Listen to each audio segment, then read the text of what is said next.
neste momento, Deus, através desta emissora, leva até você mais um programa de fé, com mensagens, hinos e orações a seu favor.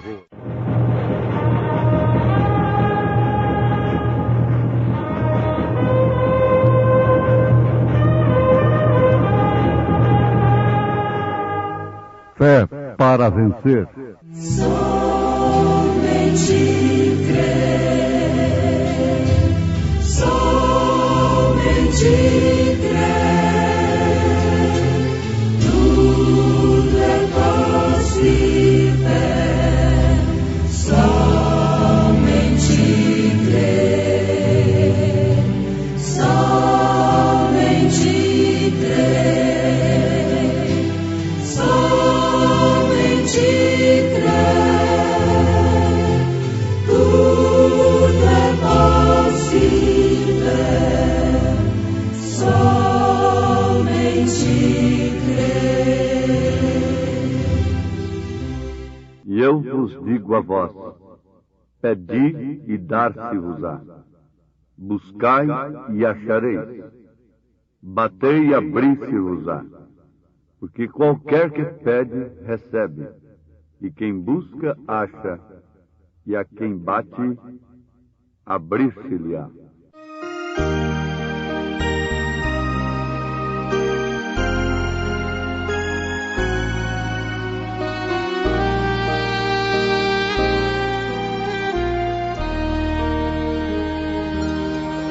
Quando aqui viveu um homem, Deus andava fazendo bem,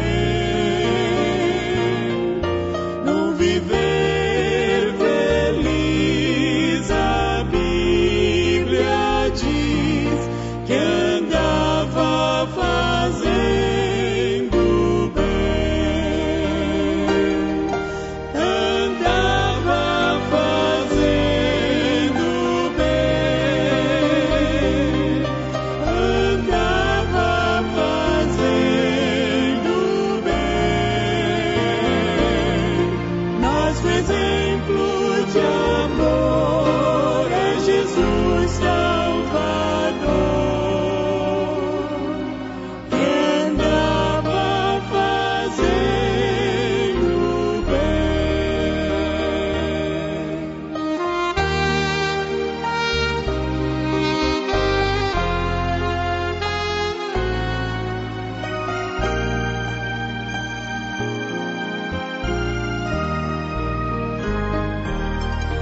Ele revelou divino amor e aos cegos a vista deu. Sempre a multidão de sua mão favores seus recebeu.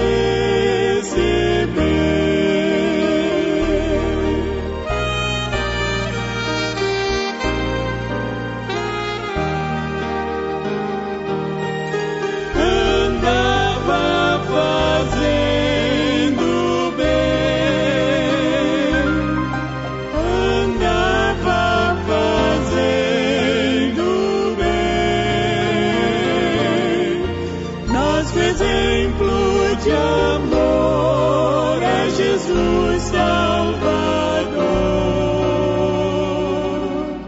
que andava fazendo bem, que andava fazendo bem.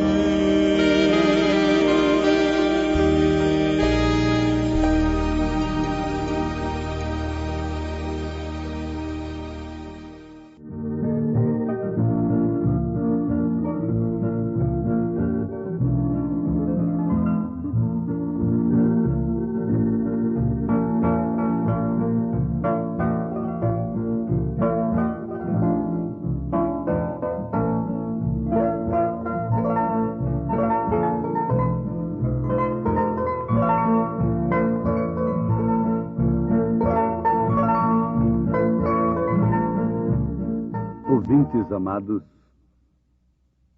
nunca se viveu um tempo em que nós precisamos de sabermos em que temos crido e em quem temos crido, como este tempo em que estamos vivendo. Pois se trata de um tempo de engano, de astúcia para enganar.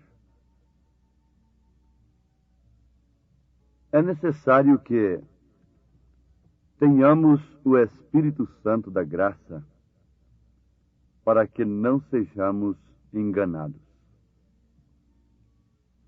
A maioria dos pregadores estão pregando sinceramente os seus pontos de vista e são dignos de respeito, eles são dignos até de consideração em um determinado sentido. São sinceros na maioria dos casos, mesmo combatendo uns aos outros, até de uma maneira que não deveria ser. Se tem um homem que precisa ser combatido, este sou eu. Antes de reconhecer que a minha carne, o meu ego, não é nada, Deus não pode fazer nada através de mim. O povo precisa se assegurar na palavra do homem, como entre a vida e a morte. Porque o homem se coloca diante do povo como um portador da voz de Deus. Ele é portador de uma voz. Ele é um mensageiro. Ele é um anjo. Agora é necessário que você tenha a revelação para saber que anjo é este, de onde ele procede, qual ministério tem ele aqui na terra. A história registra que São Martim, homem muito cheio do Espírito Santo, foi tentado por Satanás. Lhe apareceu um anjo muito formoso, brilhante, coroado, e disse para ele: Martim, eu sou Jesus, teu Salvador. Ajoelha-te e me adore. Martim não foi se prostrando, se emocionando com a beleza do anjo, com a sua vestidura brilhante, a sua coroa maravilhosa. Ele logo consultou o Urim e Tumim, o Espírito Santo, a palavra de Deus no seu coração. E com certeza absoluta, ele disse: sai da minha frente, Satanás. Chamou o anjo bonito de Satanás. E o anjo teve que ir embora. De outra feita, quando ele ainda era soldado, ele estava tirando uma vigília, uma noite de vigília, e encontrou um mendigo morrendo de frio.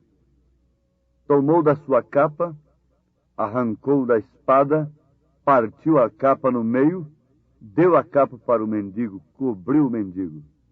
Depois Jesus apareceu para ele com a metade da capa.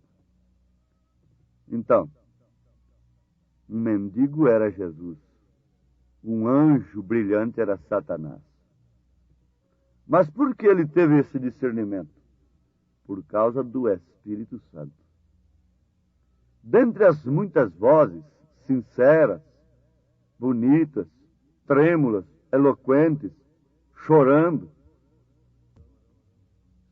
isto não salva ninguém. Jesus chorou também, Jeremias chorou, e afinal de contas, cada um tem direito de sorrir, de chorar, não é? Está certo? Agora, a verdade está em alguma parte. Eu quero apenas te dar um conselho, ouvinte amado. É para escutar. Escutar a voz de Deus. Há muitas vozes nesses dias. São vozes de todos os lados. O Evangelho nunca foi pregado como está sendo pregado agora. Nunca.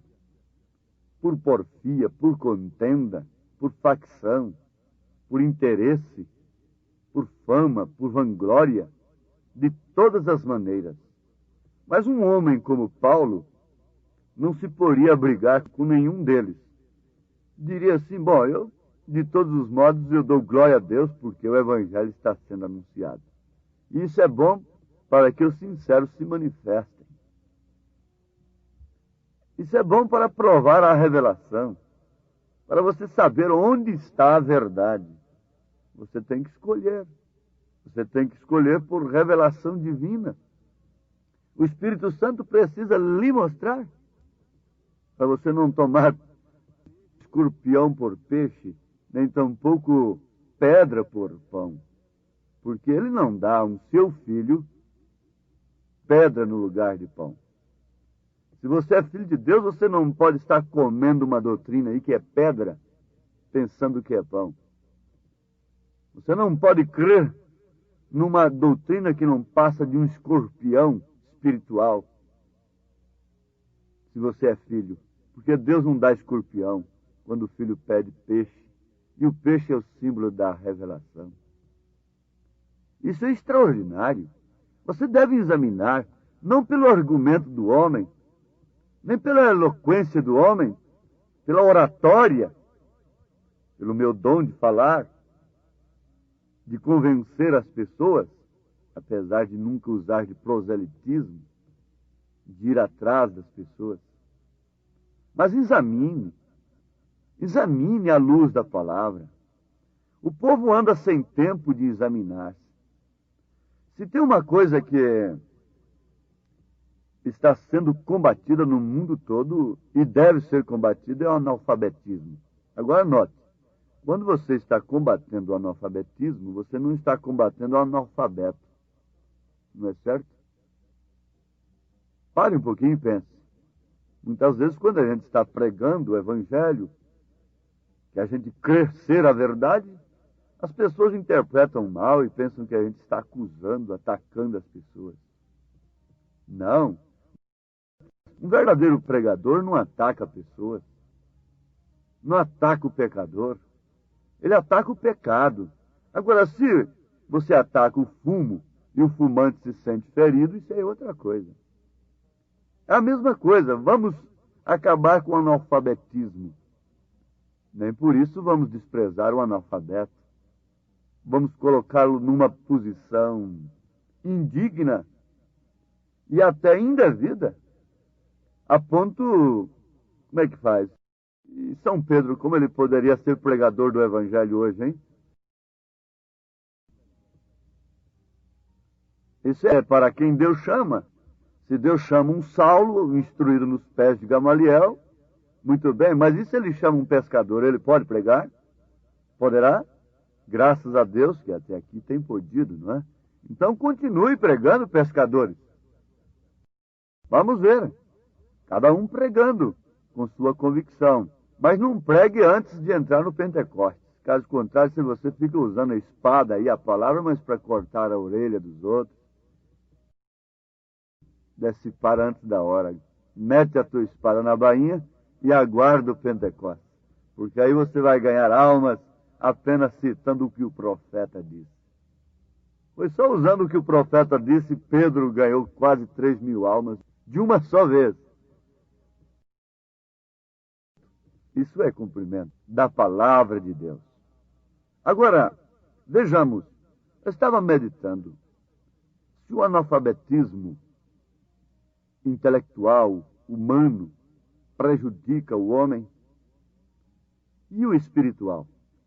Ah, mas existe analfabeto espiritual? Sim, perfeitamente. Então, é preciso todo mundo, sem distinção, estudar teologia. Não, espera aí. Teologia é uma ciência que estuda Deus. E Deus não é objeto de estudo. Ele nunca foi estudado por profeta algum. Na Bíblia, não. A palavra Deus em si já significa objeto de adoração. Você pode ter um carro como Deus, um cantor como seu Deus. como de fato é. É um Deus, é um ídolo, é um rei. E se torna um ídolo. Você põe sua casa como objeto de adoração, é idolatria. E assim por diante. Então Deus é um objeto de adoração. E não de estudo. Agora, vamos constatar que o analfabetismo espiritual é pior do que o intelectual.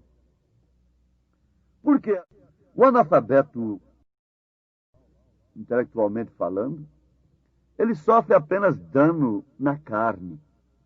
Ele sofre prejuízo na carne, na sua vida terrena. E o analfabeto espiritual sofre dano eterno. Ele sofre a perdição eterna. Oséias, usado por Deus, disse: o meu povo foi destruído por falta de conhecimento.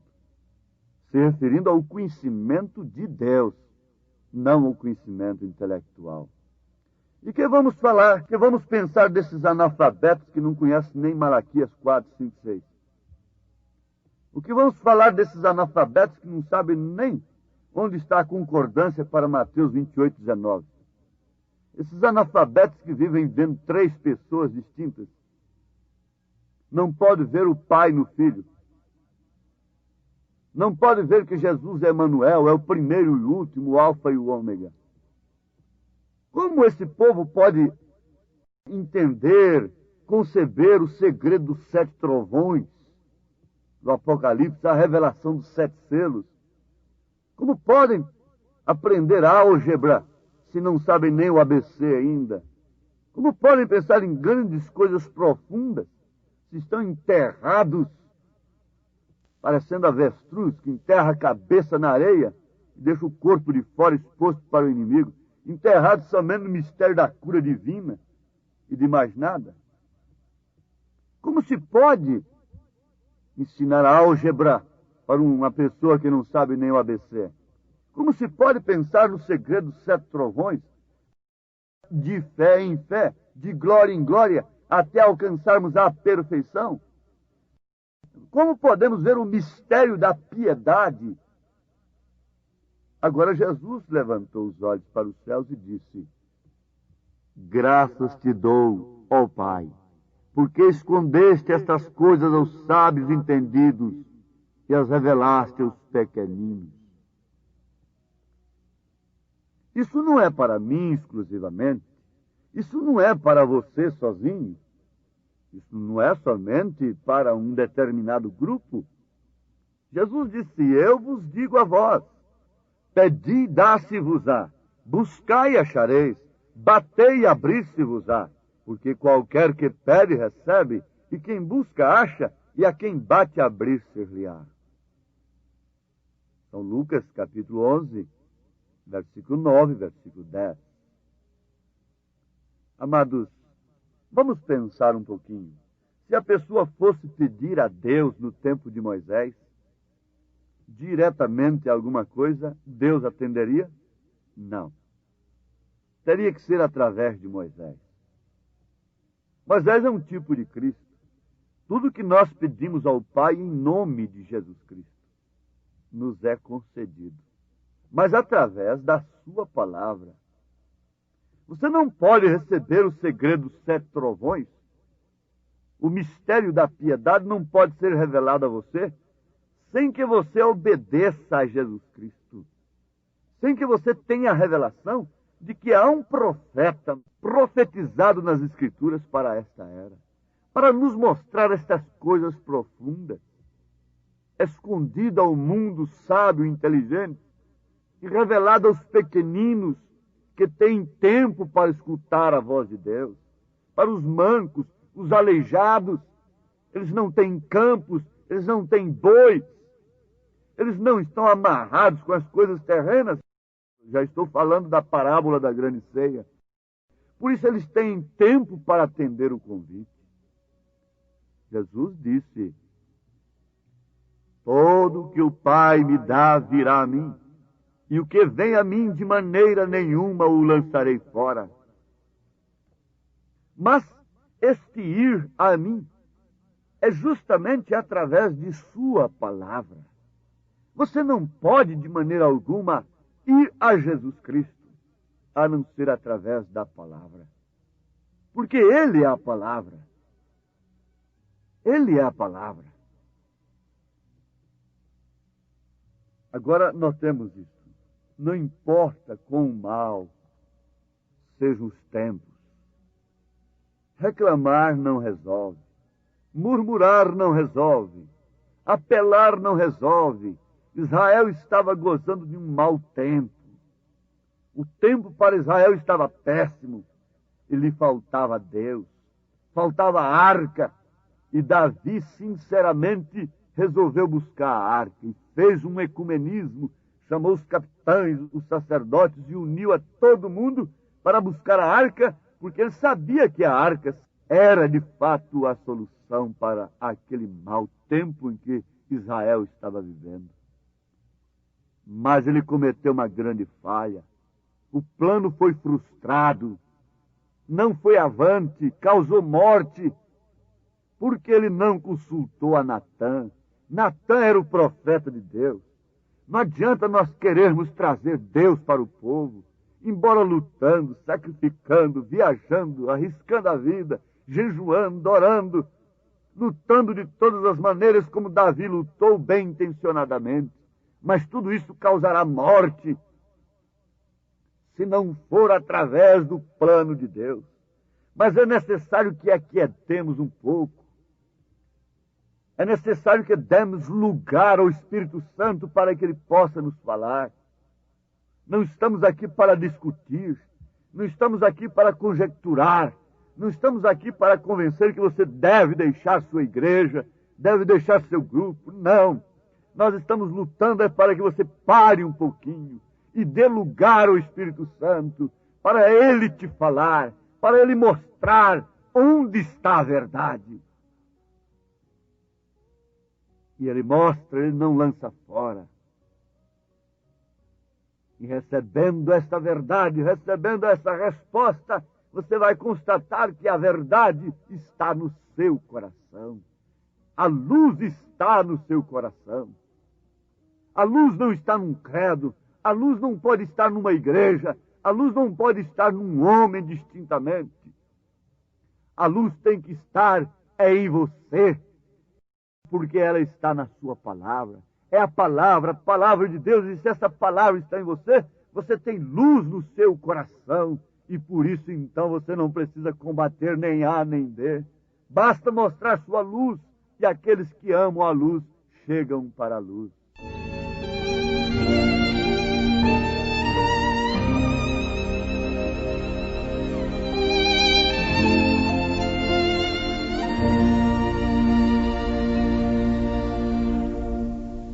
Toda a escuridão da noite hoje é só, tenho luz no coração. Vivo agora a luz de Ruth no arrebol, tenho luz no coração.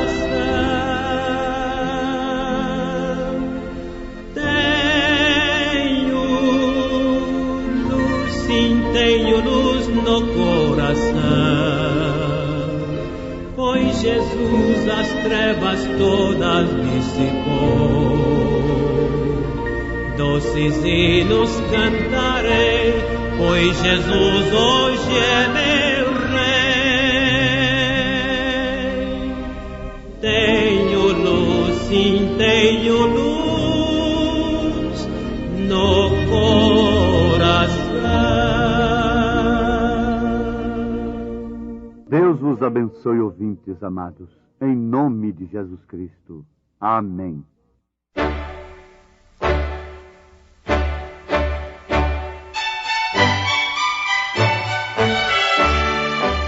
Ouvintes, escreva-nos pela caixa postal de número 15.020, 15020, CEP 74.501-970, Goiânia, Goiás.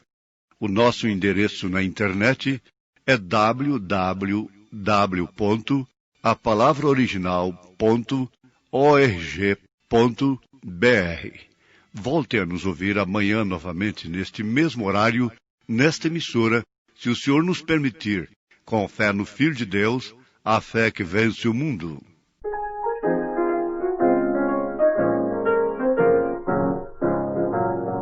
Que bendita, que gloriosa luz a minha alma vem encher. É mais bela, intensa que a do sol. Cristo veio em mim viver. Luz bendita, luz gloriosa em meu viver. Cedinha lá dos altos céus, só o salvo goza essa luz que vem de Deus. Esperança, vida e retidão, tenho salvos por Jesus. Quem o segue sem desanimar, goza paz, poder e luz. Luz bendita, luz gloriosa, concedida lá dos altos céus. Só o salvo goza essa luz que vem de Deus. Esperança, vida e salvação, has de ter, ó pecador, aceitando Cristo nossa luz, este dom do Deus de amor. Luz bendita, luz gloriosa, concedida lá dos altos céus, só o salvo goza essa luz que vem de Deus.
Eis que a clara luz de ser